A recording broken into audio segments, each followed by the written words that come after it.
नमस्कार दोस्तों, स्वागत है आपका स्टडी फॉर सिविल सर्विसेज में। वीडियो को पूरा देखिए। कोई भी आपका फीडबैक है, कोई सजेशन है, तुरंत वीडियो में कमेंट करके जरूर बताइए। अच्छा लगे तो वीडियो लाइक जरूर कर लीजिए और ऐसे वीडियो लगातार फ्री में पाने के लिए चैनल को तुरंत सब्सक्राइब कर लीजिए और बेल आइकन को जरूर टैप कर लीजिए ताकि आगे भी सारे वीडियो आपको मिलते रहे। यूट्यूब में फॉलो करते हैं तो प्लीज ये वाला फ्री टेलीग्राम चैनल जरूर ज्वाइन कर लीजिएगा। सारे नोटिफिकेशन, सारे अपडेट यहीं पे आते हैं, ध्यान रखिएगा। स्टडी फॉर सिविल सर्विसेज का कोई भी पेड ग्रुप अगर आपको ज्वाइन करना है तो सिर्फ 856480560660897523864455 यही नंबर है हमारे, सिर्फ जहां पे कॉल या व्हाट्सएप कर सकते हैं। इंस्टाग्राम पे हमारा पेज जरूर फॉलो कर लीजिएगा, studyforcivil.services है। ट्विटर पे हमको जरूर फॉलो कर लीजिएगा, @studyforcivils है। सारे क्वेश्चन अटेम्प्ट करिए और स्कोर अपना तुरंत कमेंट करके बताइए। अगला क्वेश्चन देखिए, काली टाइगर रिजर्व किस राज्य में स्थित है, ये पूछा जा रहा है आपसे। ठीक है, तो कर्नाटक में जो है काली टाइगर रिजर्व स्थित है। पहले इसको दांडेली अंशी के नाम से जानते थे। ठीक है, वही है ये। इसके अलावा अगर हम देखेंगे कर्नाटक के अंदर तो जैसे बांदीपुर टाइगर रिजर्व है, ठीक है, भद्रा टाइगर रिजर्व है, फिर आपका नागरहोल है। ठीक है, तो इस तरीके के जितने भी इंपॉर्टेंट टाइगर रिजर्व्स हैं अलग अलग स्टेट में, इसकी लिस्ट एक बार एग्जाम से पहले जरूर रेफर कर लीजिए। इसमें ऑप्शन ए करेक्ट हो जाएगा। अगला देखिए, एमनेस्टी इंटरनेशनल के संदर्भ में निम्न कथनों पर विचार करना है। पहला है कि इसकी स्थापना लंदन में की गई थी, तो ये कथन हमारा बिल्कुल ठीक है, 1961 में। ठीक है, जो है एज ए NGOs को स्टैब्लिश किया गया था। दूसरा है कि इसे शांति का नोबेल पुरस्कार भी मिल चुका है, तो ये वाला कथन भी ठीक है। इनके ह्यूमैनिटेरियन एफर्ट्स के लिए, ठीक है, ह्यूमन टॉर्चर को डिफेंड करने के लिए इनको नोबेल पीस प्राइज़ मिला था 1977 में। ठीक है, तो ये वाला कथन भी ठीक है। दोनों सी ऑप्शन को चूज़ करेंगे हम। निम्न में से कौन सी गैस मुख्य रूप से अम्लीय वर्षा यानी कि जो एसिड रेन होती है इसके लिए जिम्मेदार है। ठीक है, तो जैसे अभी मानसून सीजन हमारा आने वाला है तो उसमें देखेंगे तो स्टार्टिंग के डेज में क्या होता है कि जो पॉल्यूटेंट्स हमारे इंडस्ट्रीज़ वगैरह से निकल के जा रहे हैं एनवायरनमेंट में, ठीक है, तो जो हमारे सल्फर और नाइट्रोजन का ऑक्साइड्स होते हैं इनकी वजह से एसिड रेन कॉज होती है। तो इन दिए हुए ऑप्शन में से सल्फर डाइऑक्साइड हमें मिल रहा है, इसको चूज़ करके हम आगे बढ़ेंगे। ठीक है, इसकी वजह से अम्लीय वर्षा होती है। अगला है कि ग्लोबल 500 पुरस्कार का संबंध जो है किस क्षेत्र से है। ठीक है, तो ग्लोबल 500 अवार्ड जो दिया जाता है एनवायरनमेंट के फील्ड में जो है एक बेहतर काम करने के लिए प्रदान किया जाता है। ठीक है, तो डी ऑप्शन को हम चूज़ करेंगे यहाँ से। अगला देखिए, कांगेर घाटी राष्ट्रीय उद्यान कहाँ पर स्थित है। ठीक है, तो नेशनल पार्क की बात हो रही है, कांगेर वैली, तो ये है आपका जो बस्तर डिस्ट्रिक्ट है छत्तीसगढ़ का। ठीक है, यहाँ पे स्थित है, ऑप्शन डी। अगला देखिए, नागोया प्रोटोकॉल का संबंध किस क्षेत्र से है, यहाँ पे ये पूछा जा रहा है। ठीक है, तो आनुवंशिक संसाधनों से होने वाले लाभ का समुचित साझाकरण। ठीक है, ऑप्शन सी हमारा जो है ये करेक्ट हो जाएगा। इसमें देखेंगे तो नागोया प्रोटोकॉल जो है इसको अडॉप्ट किया गया था 29 अक्टूबर 2010 को। ठीक है, और जो हमारा 1992 का कन्वेंशन ऑन ये बायोलॉजिकल डाइवर्सिटी है, CBD, ठीक है, जिसको शॉर्ट फॉर्म में पढ़ते हैं, तो इसी का ही है कि सप्लीमेंट्री एग्रीमेंट है, ऐसे समझ लीजिए इसको। अगला देखिए, उड़ीसा के पायकों के संदर्भ में कौन सा कथन सही है। ठीक है, तो इन्होंने 19वीं सदी के पूर्वार्ध में अंग्रेजों के खिलाफ विद्रोह किया, तो ये कथन बिल्कुल ठीक है। यहाँ पे देखेंगे तो 1817 में जो है ये रिवोल्ट स्टार्ट होता है। ठीक है, पाइका रिबेलियन। और दूसरा स्टेटमेंट है कि इनके विद्रोह का नेतृत्व जगबंधु ने किया, तो ये वाला कथन भी ठीक है। तीसरा है कि ये भूमि कर में बेतहाशा वृद्धि के कारण असंतुष्ट थे। ठीक है, तो ये लोगों का यहाँ पे मेन कारण रिवोल्ट का यही था, है ना, जो टैक्सेस वगैरह थे काफ़ी ज़्यादा बढ़ाए जा रहे थे। तो तीनों ही हमारे करेक्ट हो जाएंगे, डी ऑप्शन को चूज़ कर लेते हैं।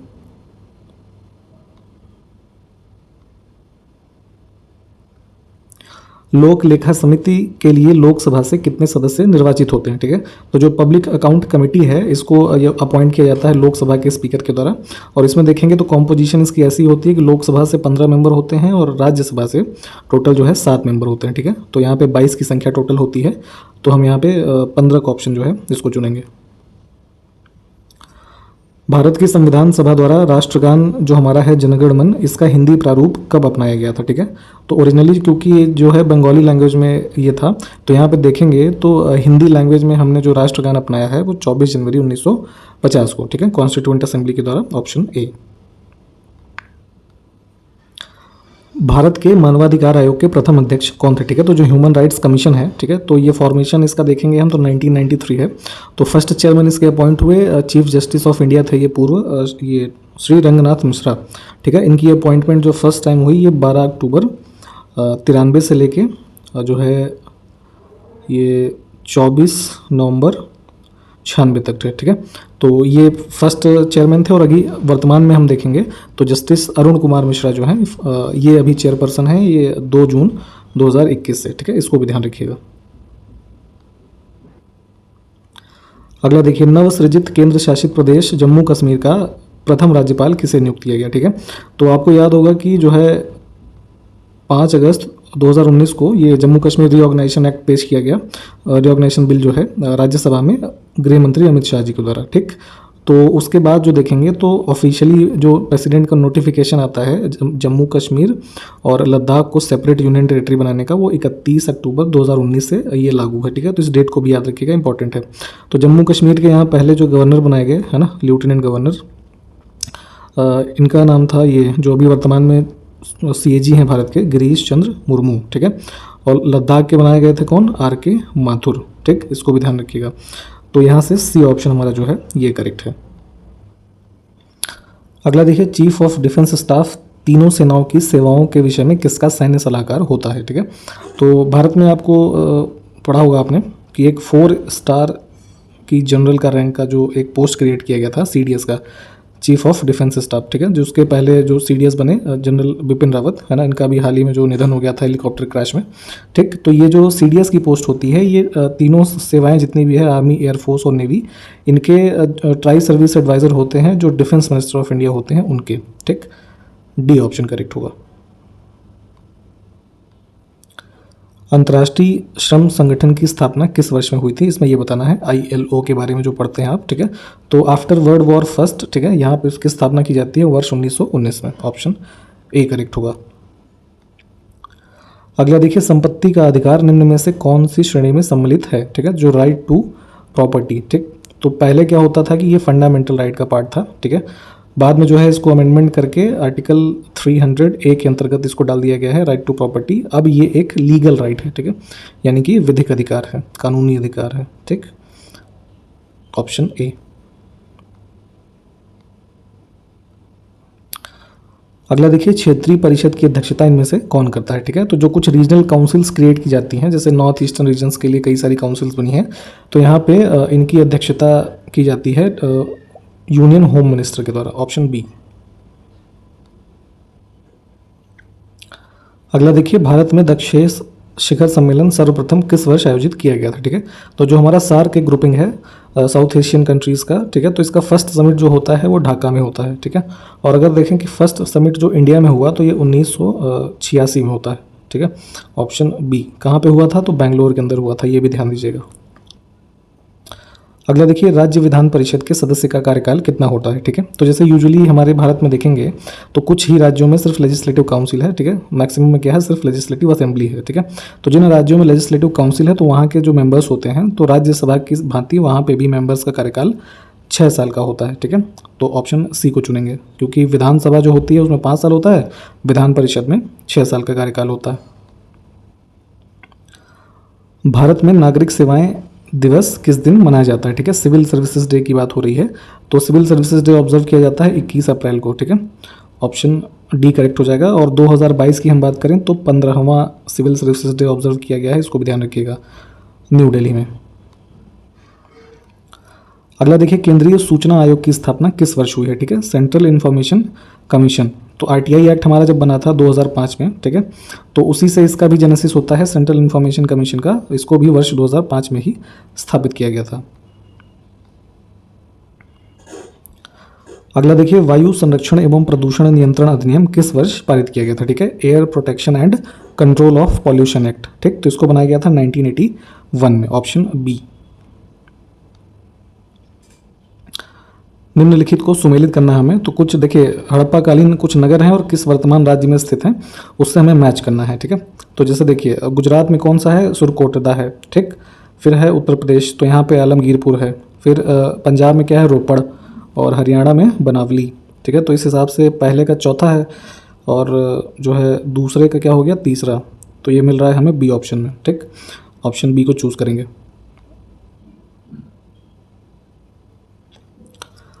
अगला देखिए, कश्मीर के शासक जैन अल आबदीन के संदर्भ में निम्नलिखित कथनों पर विचार करना है। ठीक है, तो यहाँ पे देखेंगे तो मौजूदा जो कश्मीर है तो यहाँ का एक रूलर होता था मिडिवल टाइम्स में, जैन अल आबदीन। तो इसमें पहला कथन इसके संदर्भ में, इसने हिंदुओं के प्रति उदार नीति अपनाई। ठीक है, तो हिंदू उसके लिए ये लिबरल पॉलिसी इसकी थी, बिल्कुल ठीक है। दूसरा है कि इसने जजिया जो टैक्स था ये इसको हटा दिया था, तो ये कथन भी ठीक है। और इसे बड शाह के नाम से भी जाना जाता था। ठीक है, तो ये वाला भी कथन हमारा ठीक है, तीनों ठीक हो जाएंगे, उपरोक्त सभी वाला ऑप्शन चूज कर लेंगे हम।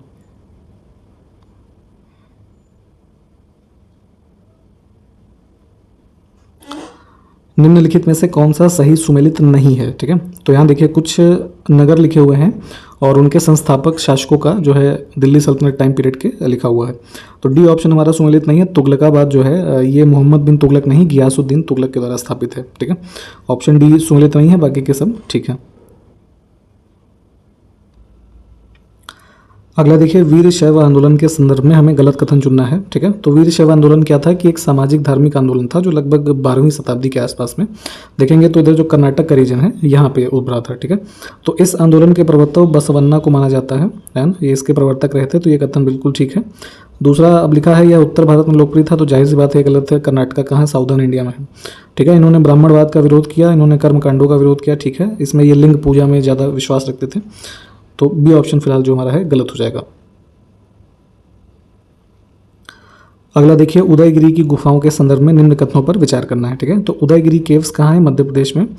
यहाँ स्थित वराह मूर्ति जो है वो प्रसिद्ध है, ठीक है। तो वराह रूप की जो मूर्ति है काफ़ी प्रसिद्ध है और इसका निर्माण चंद्रगुप्त द्वितीय के संरक्षण में किया गया था, ठीक है। तो ये तीनों ही कथन हमारे ठीक है। इससे संबंधित और फैक्ट्स को कवर कर लीजिएगा, डी ऑप्शन हमारा यहाँ से करेक्ट हो जाएगा।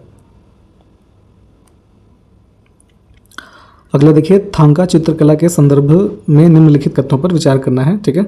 तो इसका संबंध बौद्ध धर्म से है, बिल्कुल ठीक है। ये जो तिब्बत का एरिया देखते हैं, ठीक है, तो इनको तिब्बतन बुद्धिस्ट पेंटिंग्स भी बोला जाता है, ठीक है, जो कि कॉटन और सिल्क वगैरह के जो अटायर होते हैं उन पे बनाया जाता है, ठीक। दूसरा है कि यह प्राकृतिक और खनिज रंगों से बनाई जाती है, तो ये वाला कथन भी हमारा ठीक है। तो दोनों ही सही हो जाएंगे, सी को चुनेंगे हम।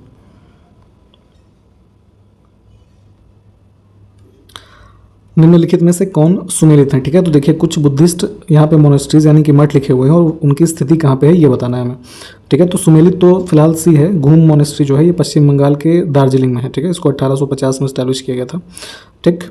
फिर नाको मठ जो है ये किन्नौर डिस्ट्रिक्ट हिमाचल प्रदेश में है, उत्तराखंड में नहीं है। स्पेतुक मठ जो है ये लद्दाख में है, लेह के रीजन में, ठीक है। और धनकर मठ जो है ये भी हिमाचल प्रदेश में है। तो यहाँ पे सी को चुनेंगे, बाकी के बारे में आपको बता दिया गया है। अगला देखिए, धर्म सभा के संदर्भ में निम्नलिखित कथनों पर विचार करना है, ठीक है। तो धर्म सभा जो था इसकी स्थापना राधाकांत देव ने की थी, बिल्कुल हमारे ये कथन ठीक है। 1830 में इन्होंने कलकत्ता में इसकी स्थापना की थी और इसको basically as a counter organization establish किया गया था, जो उस समय हमारे सोशल रिफॉर्म्स चल रहे थे, ये राजा राम मोहन रॉय, हेनरी विवियन डिराजियो, इन सब के द्वारा, ठीक है। तो इसके काउंटर में इसको इन्होंने स्थापित किया था। दूसरा है कि इसने पाश्चात्य शिक्षा का समर्थन किया, तो ये भी ठीक है, वेस्टर्न एजुकेशन पे। तीसरा है कि इसने सती प्रथा के समाप्ति के प्रयासों का विरोध किया, ठीक है। तो ये भी ठीक है, तीनों ही ठीक हो जाएंगे, डी ऑप्शन को चुनेंगे हम।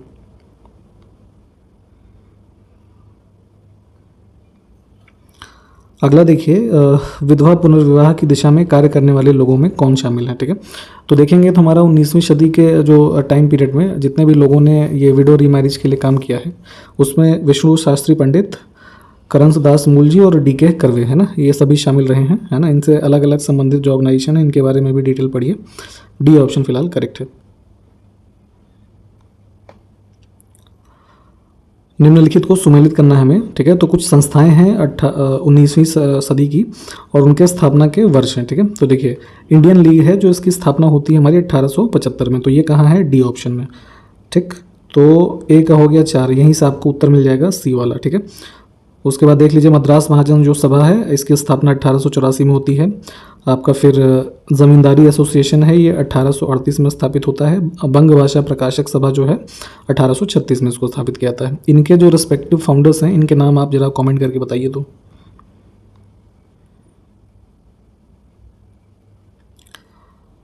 निम्न में कौन सुमेलित है, ठीक है। तो कुछ यहाँ पे देखिए ऑर्गेनाइजेशंस लिखे हैं, उनके फाउंडर का नाम लिखा है। तो धर्म सभा के बारे में हमने अभी ऊपर भी देखा था, राधाकांत देव से एसोसिएटेड हैं। राधा स्वामी आंदोलन, शिवदयाल साहब और सेवा सदन बहराम जी मालाबारी, है ना। तीनों ही हमारे करेक्ट हैं, हम डी ऑप्शन को चुनेंगे।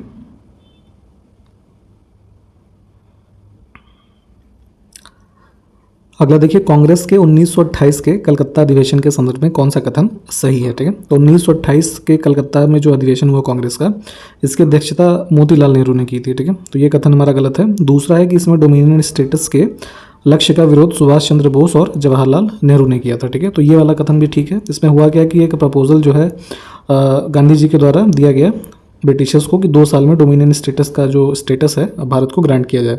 ठीक है, परंतु यहाँ पे जो सुभाष चंद्र बोस और जवाहरलाल नेहरू जी ने है, इन्होंने विरोध किया कि हमें जो है इमीडिएट डोमिनियन स्टेटस ग्रांट किया जाए। ठीक है, तो कुछ इस तरह से ये सेशन रहा। इसमें सिर्फ हमारा जो है बी ऑप्शन करेक्ट है, तो इसको चुनेंगे।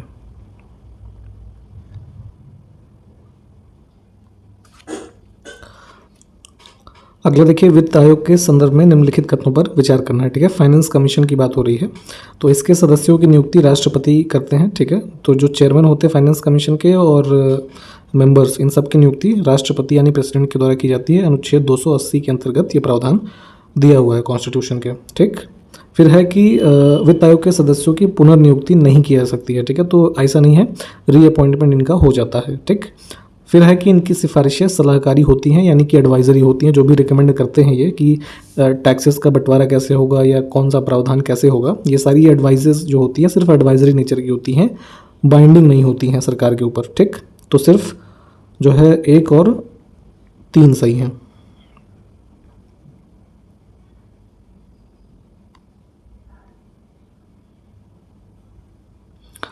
अगला देखिए, 1990 के बाद से बीजेपी यानी भारतीय जनता पार्टी पहली ऐसी पार्टी है जिसने राज्यसभा में कितने सीटों का आंकड़ा छू लिया है। ठीक है, तो देखिए 1990 के बाद से 100 सीट कोई भी पार्टी जो है अकेले वो अचीव नहीं कर पाई थी यहाँ पे राज्यसभा में। ठीक है, तो इसमें जो टोटल सीट्स हैं 233 जो इलेक्टेड वाली हैं। ठीक है, तो इसमें देखेंगे तो 100 सीट जो है ये भारतीय जनता पार्टी अकेले की है वर्तमान में। ठीक, तो सी ऑप्शन जो है ये करेक्ट हो जाएगा। अगला देखिए, हाल ही में डॉक्टर श्री श्री श्री शिव कुमार स्वामी गालू की 115वीं जयंती किस दिन मनाई गई। ठीक है, तो ये जो शिव कुमार स्वामी गालू जी हैं, ये हमारा जो वीर शैव लिंगायत रिलीजियस सेक्ट है, ठीक है, उससे संबंधित है। और यहाँ पे देखेंगे तो 1 अप्रैल को चूँकि इनका जो है ये हुआ था, बर्थ हुआ था 1907 में, है ना, तो इसलिए यहाँ पे 1 अप्रैल जो है इसको चुनेंगे हम। ऑप्शन डी जो है ये करेक्ट हो जाएगा। ठीक, और अभी वर्ष 2019 में इनकी जो है मृत्यु हुई थी, तो इसको भी ध्यान रख सकते हैं। कोयला मंत्रालय के अनंतिम आंकड़ों के अनुसार 2021-22 के दौरान कोयला उत्पादन कितने मिलियन टन रहा। ठीक है, काफ़ी इंपॉर्टेंट फैक्ट है, ऐसे के ऐसे ही पूछ लिया जाएगा। ठीक है, तो यहाँ पे देखेंगे तो कोल प्रोडक्शन हमारा 2021-22 के यहाँ पे फाइनेंशियल ईयर में जो है 777.23 मिलियन टन रहा है। ठीक है, और वहीं अगर कंपेयर करें इसको पिछले फाइनेंशियल ईयर यानी कि 2021 से, तो ये था वहाँ पे लगभग 716 मिलियन टन। ठीक, तो यहाँ पे लगभग जो है 8.5% की वृद्धि हुई है, तो इसको ध्यान रखिएगा, एकदम काफ़ी इंपॉर्टेंट फैक्ट है। डी ऑप्शन करेक्ट है। अगला देखिए, स्पर्श योजना पर वित्तीय वर्ष 2021-22 में 11,600 करोड़ रुपए से अधिक का वितरण किया गया है। तो ये स्कीम जो है किस क्षेत्र से संबंधित है, आपसे ये पूछा जा रहा है। तो यहाँ पे देख लीजिए SPARSH। ठीक है, तो स्पर्श स्कीम का फुल फॉर्म है बेसिकली है कि इसको बोलते हैं सिस्टम फॉर पेंशन एडमिनिस्ट्रेशन रक्षा, है ना। तो जो हमारे डिफेंस कर्मी हैं, है ना, डिफेंस पर्सनल्स, इनकी पेंशन से संबंधित ये स्कीम है। ऑप्शन डी जो है ये करेक्ट हो जाएगा। इसमें लगभग 11,600 करोड़ रुपए से ज़्यादा जो है डिस्बर्स किए गए हैं लास्ट फाइनेंशियल ईयर में। और यहाँ पे देखेंगे तो 2021 में इसका जो है इस स्कीम का इम्प्लीमेंटेशन किया गया था। ठीक है, इसको भी ध्यान रखिएगा। अगला देखिए, केंद्र सरकार ने राष्ट्रीय मुद्रीकरण पाइपलाइन के तहत 2022 से 2025 के बीच कुल कितने हवाई अड्डों का निजीकरण करने की योजना बनाई है। ठीक है, तो जो हमारा नेशनल मोनेटाइजेशन पाइपलाइन अनाउंस किया गया था, तो उसके अंतर्गत देखेंगे तो यहाँ पे 2022 से 25 के बीच में जो है 25 ऐसे एयरपोर्ट्स हैं जिनका प्राइवेटाइजेशन किया जाएगा। ठीक है, तो 25 की लिस्ट आपको जानना जरूरी नहीं है, यह आंकड़ा इंपॉर्टेंट है, इसको ध्यान रखिएगा। ऑप्शन डी करेक्ट होगा हमारा। अगला देखिए कि मार्च 2022 को जारी एक रिपोर्ट के अनुसार प्रधानमंत्री किसान संपदा योजना जो है, इसके अंतर्गत देश में कुल कितने मेगा फूड पार्क बनाए जा चुके हैं अब तक। ठीक है, तो यहाँ पे देखेंगे तो किसान संपदा योजना के अंतर्गत जो है टोटल 41 जो ऐसे फूड पार्क्स हैं, इनको बनाया जाना है। ठीक है, इनको अप्रूवल दिया गया था और अभी वर्तमान में इनकी संख्या है जो बनाए जा चुके हैं 22। Option D.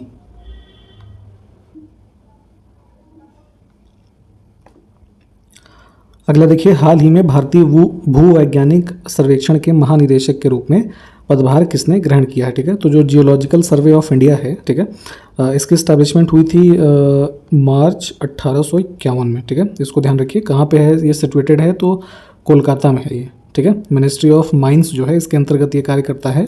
और अभी वर्तमान में देखेंगे तो यहाँ पे डॉक्टर एस राजू जो हैं इनको डायरेक्टर जनरल अपॉइंट किया गया है, ठीक है। तो ए ऑप्शन हमारा करेक्ट होगा।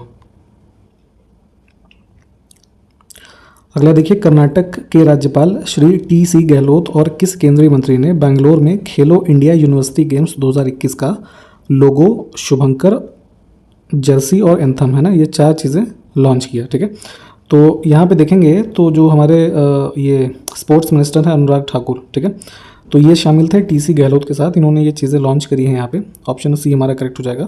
खेलो इंडिया यूनिवर्सिटी गेम्स 2021 जो है ये 21 में नहीं हो पाया था कोविड के कारण, तो फर्स्ट एडिशन हुआ था उड़ीसा में 2020 में, ये जो हो रहा है ये सेकंड एडिशन है, इसको ध्यान रखिएगा, ठीक। अब यहाँ पे जो हमारा इसका मैस्कॉट यानी कि शुभंकर है, इसका नाम इंपॉर्टेंट है, ये इसका नाम है वीरा, ठीक है, जो कि क्या है, एक एलिफेंट है, हाथी है, ठीक, इसको ध्यान रखिएगा। और एक और इम्पॉर्टेंट फैक्ट इसमें यह है कि इसमें जो है 2 खेल शामिल किए गए थे, मलखंब और योगासन, है ना। और इसके अलावा जो है 18 और ऐसे गेम्स हैं जो कि इस गेम में अभी खेले गए, जो कि कब से हुआ, 24 अप्रैल से, ठीक है। तो ये सारे फैक्ट्स और इससे संबंधित और भी फैक्ट्स को कवर कर लीजिएगा, एग्जाम के लिए इंपॉर्टेंट है। तो इसी प्रश्न के साथ ये वीडियो भी समाप्त करेंगे। अगले वीडियो में मिलते हैं आपसे। नमस्कार, जय हिंद।